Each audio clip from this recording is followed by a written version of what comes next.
ఈరోజు నాన్న గురించి రాసిన కవిత చదువుతానండి. అమ్మ నాన్నల గురించి మనం ఎంత రాసినా ఇంకా మిగిలే ఉంటుంది. దానికి మనం కొలమానాలు అనేవి ఉండవు. అమ్మా నాన్న ప్రేమకి అమ్మా నాన్న అంతా మనం అంటే మనం ఈ భూమి మీద చూసుకుని మనం దైవంగా కొలుచుకునే వ్యక్తులు అమ్మా నాన్నలు. అలాంటి వ్యక్తులకి మనం ఏమిచ్చినా రుణం కూడా తీర్చుకోలేము. ఎంత రాసినా ఎంత చేసినా ఇంకా మిగిలే ఉంటుంది.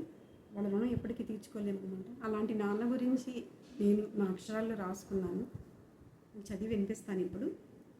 కవితా శీర్షిక చెమట చుక్కల సౌధం.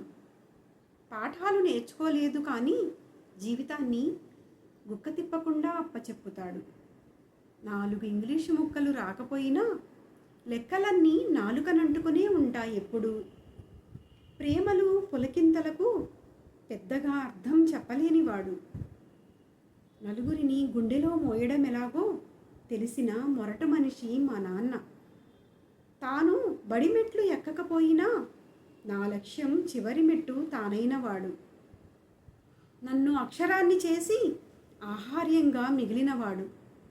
చెమట వాసనే ఊపిరిగా బతికినవాడు. చలువ గదుల మర్మాలెప్పుడు నాన్నకు ఆమడ దూరమే.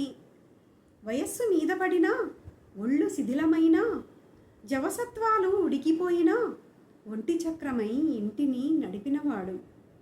అరిగిపోయిన చేతిరేఖల్లో మా తలరాతను చూసుకుని మురిసిపోయినవాడు.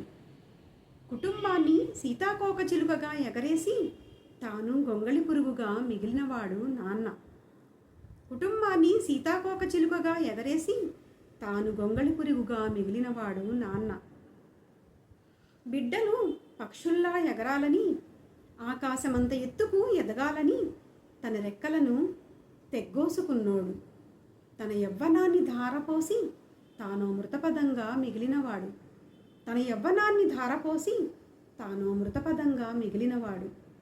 కాలం క్యాన్వాస్పై నిండు జీవితాన్ని కుమ్మరించి నన్ను బతుకు చెట్టును చేసి మూడుగా మిగిలినవాడు.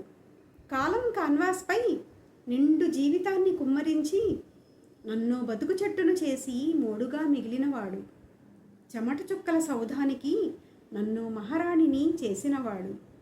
నాన్నను గుండెల్లో ఉంచుకొని ఊరుకోను. తన కోసం ఎప్పుడూ ఒక పేజీ తెరిచే ఉంచుతాను. నాన్నను గుండెల్లో ఉంచుకొని ఊరుకోను. తన కోసం ఎప్పుడూ ఒక పేజీ తెరిచే ఉంచుతాను. ధన్యవాదాలండి. ఈ కవిత మీకు నచ్చితే లైక్ చేయండి, సబ్స్క్రైబ్ చేయడం మర్చిపోకండి. Thank you so much.